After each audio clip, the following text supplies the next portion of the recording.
Can women who are self-sufficient find happiness with men who earn less?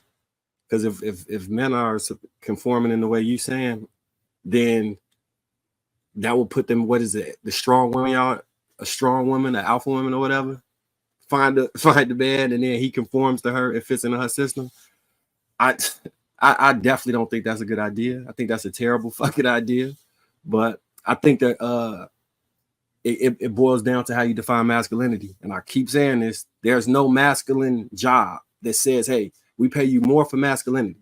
Like, I'm just going to, the person with the most masculinity make the most money in the world based off of how finances is set up. It does not work that way. It's Oprah ain't masculine. She make more money than all. You know what I'm saying? So if finances, is Oprah aggressive? Can we? She was in The Color Purple. Can we say that she was aggressive in the way that she conducts business? Because the only way that you're going to make money. I've never done business with Oprah, but I would assume she's a business. I wouldn't say she's extremely aggressive. She's not DMX around this one. I'm not. See, I think that's what. But hold on, man. Let me just get it all out. Go ahead. My bad. Go ahead. Pause. Right to you. Yeah. Pause. Super pause. Super pause. Yeah. So what I was saying was that there's no such thing as a masculinity that you get paid more for being more masculine. So based off of that, if you provide masculinity to the relationship, then I think you can be in a relationship with a woman who earn more and then not detour the gender roles as far as how y'all interact with each other. It's a book called The Way of the Superior Man that talk about how masculine energy and feminine energy interact, and it has nothing to do with finances or actually strength.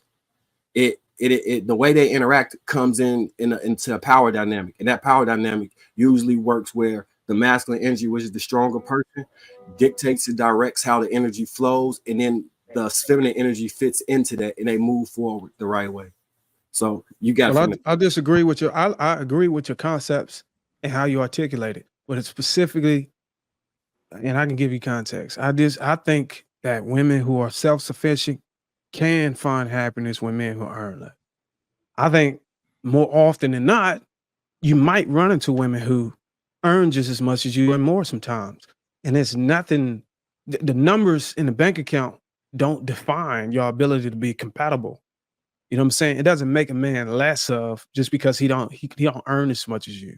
He might have endured some hiccups in life where he kind of got set back, or he just might have passion or appreciation for a particular trade or occupation that doesn't necessarily measure up to the same amount of salary as she does. You know what I'm saying? It doesn't make them incompatible. And then whenever you talk about happiness, you got to actually dive into that. Because if you're saying that she can't find happiness because he earned less, basically what you're saying is women happiness is predicated on his ability to earn more than her. Solely that. Like nothing else can offset that. So then we have to dive into what happiness is. That is a pretty big issue. We've seen it in real life with Ebony K. She didn't want no man that really? Well, the thing is the question is, can women who are self-sufficient find happiness with men who earn? Yes. As long as the earning potential or earning is a hard line for women, they will never find it. Can they? Yes, because to Bruce's point, there's more to a man than just how much he earns. But if women in general cannot get past how much a man earned, and no, they will never find happiness with a man that earns less. Hold on. That's majority. Let me pull up. Hold on. I'm gonna let you go, Chicago. I'm gonna pull one of Kenny's petty ass shits. So Marcus, just to stamp and put icing on the cake on my point, I'm gonna pull one of Kenny's point tactics. And this is a question for you, Mike. And I want you to stand on your point, stand on what you stood for. If a woman makes $110,000 a year, are you telling me that she can't find happiness in a man who makes $90,000? No, my point was that she can find happiness with a man who makes less, and it wasn't centered around money. I misheard. It was centered around masculine energy. You know, I never make. That's why I was making the point that masculinity don't have a financial reward directly. Like you're the most masculine man, so you're the richest man. That was the point I was making. Right. My daughter came in, so I might have got to jump. My bad. Yeah, I agree with you. But we did we not say the first thing? But in 2024, is that what they doing? Because the first thing we said was a man had to provide. These things, they're not accepting that bullshit. They're not accepting no man who's making less than them. They're not accepting that. So can they find it? Yeah, they can find it. But the question, possibility over probability. The question is can. So gentlemen. Wait, gentlemen. I don't think nobody's saying they can't.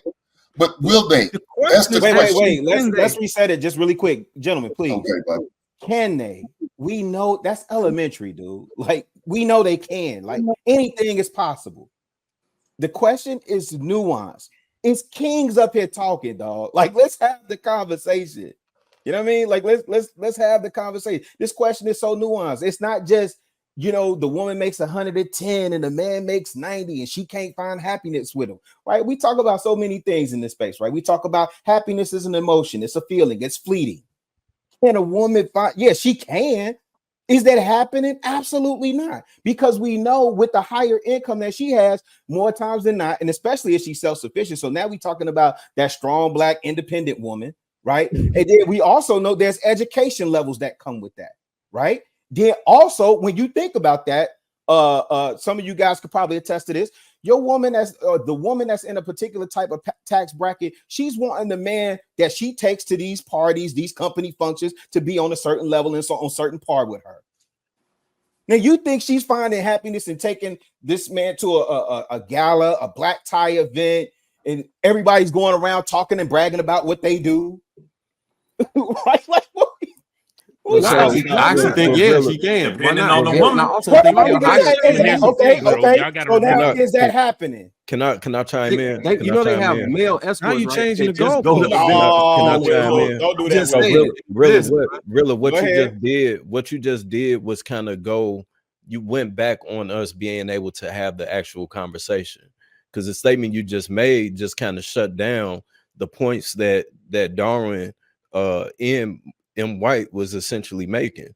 Because I do agree. I think that there are women that's doing it. I've worked personally with I forgot shorty name, but she owns Mael.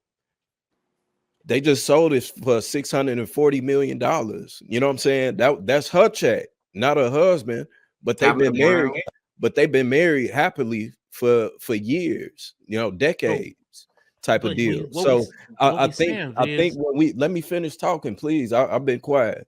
So I think when we minimize the potential, the fact that this is happening, if this is King's talk, right? We going back to this being King's talk. So if this is King's talk and you can see and you carry yourself as a king, and you just so happen to come across a queen that's checking the bag, you won't feel intimidated by that. You won't go back and be like, damn, Hank, Rilla, and Kenny, they all told me that this can't happen. This is a lifestyle that I can't have, when this motherfucker's out there experiencing it.